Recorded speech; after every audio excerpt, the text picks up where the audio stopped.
and welcome to today's lecture on Chapter 4, Communication and Language. So language is very vital in order for us to communicate with each other, wouldn't you say? Let me start out by defining the textbook's definition of language. Our book defines language as a collection of symbols governed by rules to convey messages between people. And it's really important that you understand that symbols are absolutely vital in us being able to use language to communicate. Symbols are defined as arbitrary constructions that represent a communicator's thoughts. So the word book represents what we know to be a book. The word dog is a symbol for representing what may very well be one of your pets. But language is symbolic, and that's what's important to understand and know about language and how it relates to communication. Language is powerful and it's indispensable, but it's also imprecise and evolving. Sounds confusing, doesn't it? Well, it is. Language has the power to entice us, but it also has the power to deceive us and to trick us. And if you're adept at using language and crafting it to your advantage, you could actually use it as a tool to become a more competent communicator. So let's talk about some of the aspects of the nature of language. So we talked about the power that language has and how language is symbolic. But I want to reiterate an important statement that I made earlier in the semester, which was that meanings rest in words that meanings are in people and not the words they say. So a lot of people do the opposite. They tend to hinge on every word that's being spoken. But because we interpret and perceive things differently, we may think a word means X while the sender means it to be Y. So again, meanings rest in people and not the words they say. Now, language is governed by rules, and it's important to understand these rules in order to understand the language. So phonological rules govern how words are pronounced. Okay? Syntactic rules govern the way symbols are arranged. So if I were to say, "Have you the cookies brought?" that doesn't make any sense, right? But if I were speaking German, that would be the order in which I put those words in a sentence. Semantic rules suggest the meaning of words. So again, semantics are very tricky because meaning can be interpreted differently by different people. And speaking of meaning, I want to clarify the difference between denotative and connotative meaning. So denotative meaning is dictionary definition. So this is how you're going to remember this. Think denotative dictionary. It's the dictionary definition of a word. Connotative meaning is the aura or feeling that surrounds literally almost every word that exists out there. So certain words have certain feelings associated with it. So the word awesome obviously has good feelings, but the word yucky, not so much. So I think you get the point. Every word has a connotation, whether it's positive or negative. And lastly, pragmatic rules. So we talked about phonological rules, syntactic rules, semantic rules, and now pragmatic rules. And that's how it governs how people use language in everyday situations. So it can be problematic because if cultural influences are involved, then someone could misinterpret the pragmatic rules. Also, it could get people into a lot of trouble. So for example, if there's a male supervisor who says to his female employee that you look very pretty today, he might be thinking, well, I'm just trying to be a nice person and give my employee a compliment, whereas she may be offended and think that her boss was making a pass at her. So again, it's really important that you understand pragmatic rules and that the people involved in the conversation agree on the pragmatic rules. So if you're with your friend and you say, "You're so goofy," then if both of you agree that you understand what goofy means, then you're okay. So let's talk about the power of language. Language is extremely powerful, and it has the power to lift people up. It has the power to tear people down. So be very, very careful with the words that you say. Names are very interesting, right? I am always love learning the names of my students and asking them the origins and, were they named after a family member, or what's the story behind your name. But names shape and reinforce a sense of personal identity.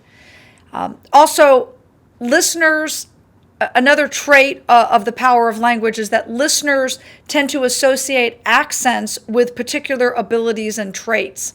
And I want to talk about accents. We can kind of get carried away when someone has an accent. And an accent is how people pronounce their words. So if someone comes from Britain, or someone comes from Australia, or someone comes from Italy or France, you could be enraptured, right? Enamored by their accent, but you're not really paying attention and not being a mindful listener to what they're saying. Also, a dialect is a version of the same language that has different words and meanings. So for example, here in the South, we say y'all a lot, and that's what it's like to live in Georgia. But in different parts of the country, they don't say y'all. They'll say yous guys, or they'll have different words for what we say y'all. So it's important that you take regionalisms and regional differences into consideration when you're thinking about language. And also, different words mean different things. In the South, in Georgia and Atlanta, we call everything a Coke, right? But in New York, it's called a soda. And in the Midwest, it's called pop. So people can have different words for the same thing. I want to talk to you right now about powerful and powerless language. This is so important when you're thinking about the way in which you interact and speak with people, as well as when you're rehearsing your speeches for presentation day. You want to try and increase the amount of powerful language you incorporate into your vocabulary. And this language is clear, assertive, and direct. It's confident. Whereas powerless language suggests that a speaker is uncertain and non-assertive. And it's not good. So if someone stutters or stammers or says, I really wanted to get you that assignment on time, but something came up, that sounds really powerless. Instead of saying, Professor, I had a family emergency over the weekend. I had my mother admitted to the hospital, and I apologize that I did not get my assignment in on time. I'll get it in tomorrow. That's a lot more powerful, a lot more strong and assertive and confident, rather than hemming and hawing and using and all the things that you shouldn't say. Also, affiliative language demonstrates solidarity with others. We talked about how we're drawn to people that are like us and that have commonalities with us. So we tend to use affiliative language with people that we connect with. And this is called convergence. So using phrases or terms that endear you to people that have the same interests as you. So it's like seeing a fellow dog fan and saying, go dogs, or an Alabama fan and saying, roll tide, or for myself saying, go Noles. Again, it's using words and language that demonstrates your connection with other people. In contradiction to that, you can use words that are divergent from others. So you could use things that are going to set you apart and highlight the differences between you and the other person. So just how we use convergence to affiliate ourselves with others, we can use divergence to separate ourselves from others. So let's talk about the possible misunderstandings with language, because we know that there's so many. Some words are equivocal because they'll have more than one definition, and that could be very, very dangerous, because you may interpret the word to be one thing and the receiver of the message will interpret it to be quite another. But the thing to take into consideration is that equivocation involves a deliberate attempt to be vague. If you've ever listened to someone and you've been unclear on what they meant because they were vague, they might have been purposefully vague. They wanted to be confusing because they didn't want you to know actually what they meant. So you have to be careful with that. You also need to be aware of relative words. Relative words gain their meaning by comparison. So to say something is expensive, well, what's expensive to you may not be expensive to me. Same thing with the word cheap, or same thing with the word large or small or big or tall, or you fill in the blank. Oh, it's not that far. Well, what's far? Is far 500 yards? Is it half a mile? Is it a mile? Is it 10 miles? You need to understand that relative words gain their meaning by comparison to other words, and you need to make sure that your definition of the word matches the receiver's definition of the word. So another problem with language is that people use slang and jargon, and that differs by community. So slang, as you know, are certain words that connect in groups with each other. So there's certain slang terms that you used in high school and middle school and that you're currently using. I know I need a dictionary just to keep up with all the slang, but it is meant to exclude the outgroup, the people that don't know what it means. And same with jargon. So jargon is technical language that only someone in that industry would know. So for example, people in the military, people in the medical field, people in the legal field. I don't know if you've ever read a legal document, but even though it's written in English, it is by far one of the most difficult things to understand because I'm not a legal expert. So again, if you are an expert in the field, it's terms and words that people in that industry will readily know. Another type of word that is it causes a lot of confusion is when people use euphemisms. And a euphemism is when a pleasant alternative is used to something not so pleasant. So for example, if I were to say, excuse me, I'm going to go use the restroom, instead of someone saying, hey, I'm going to go to the toilet. So again, it's just a nicer way of saying something that maybe not so nice, but it could be confusing. So there are a lot of misunderstandings that happen when there's equivocations, when relative terms are used, when slang and jargon are used, and when euphemisms are used.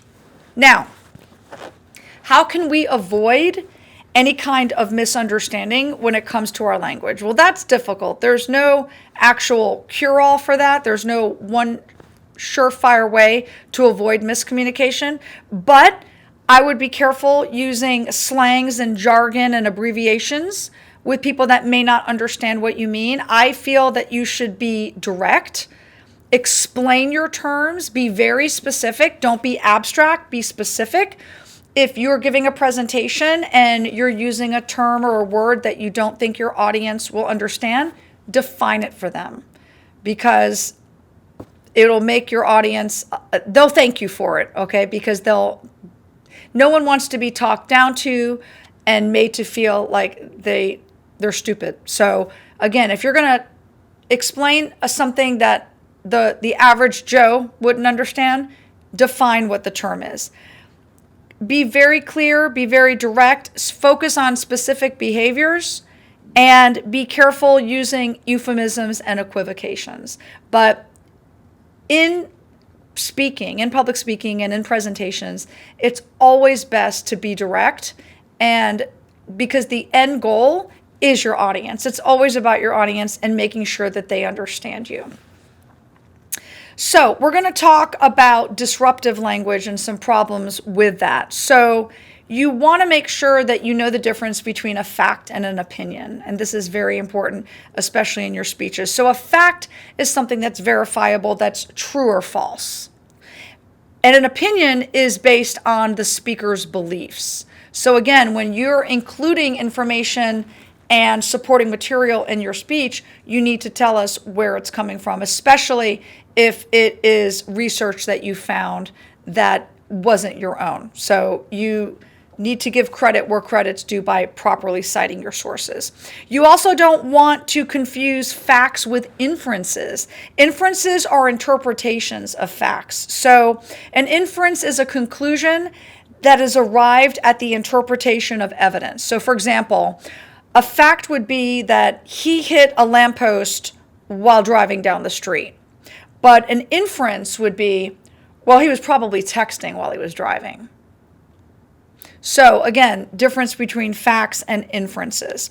Also, you don't want to use emotions, or you don't want to present emotions as facts. That's called emotive language. So what that means is you put a spin on a word. So say you like garage sailing or thrifting like me, and you find a gorgeous old picture frame.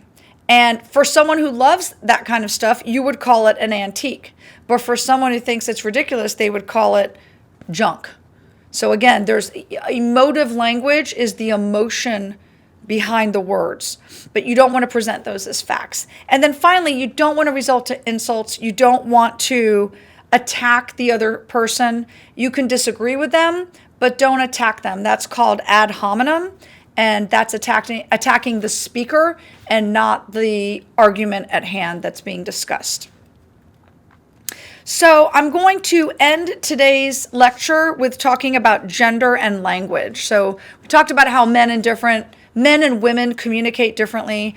They use language and communication with different goals in mind, but they're not the sexes aren't exactly opposite. They do have a lot of similarities. And the hormones' influence on communication is less intense than most people actually think.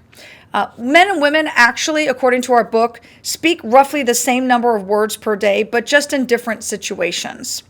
And amongst themselves, women tend to speak more about family, friends, and emotions, whereas male friends are more likely to speak more about sports and technology. Now, I'm not saying every male loves sports and every male loves technology, but again, the types of conversations that men have with men and women have with women are entirely different. Let's face it, men don't really talk to each other and say, hey, so tell me how you're feeling, right? So that's not really what men do, that's what women do. But although ideas are changing, traditional gender roles continue to influence dating customs. And again, it really boils down to the person and that person's personality. You can't say all men are this and all women are this, because we're all unique individuals and we all have our own identities and personalities that we bring to the table. But in general, in the US, women use more effective language, and I don't mean effective, I mean affective. So affective language is focused on emotions, where men use more instrumental language, which is focused on accomplishing tasks. So men are more task-oriented and women are more people-oriented and feelings-oriented. So today's lecture was about language and its incredible power. When you are crafting your speeches or writing papers, it's really important to use the right word, not the almost right word, but the right word that's going to convey your message to your audience. And once you have that right word, you need to practice that right word and perfect it and craft it so that when you deliver your message, your audience will truly understand your intent behind the message. Thank you for listening to today's chapter on language.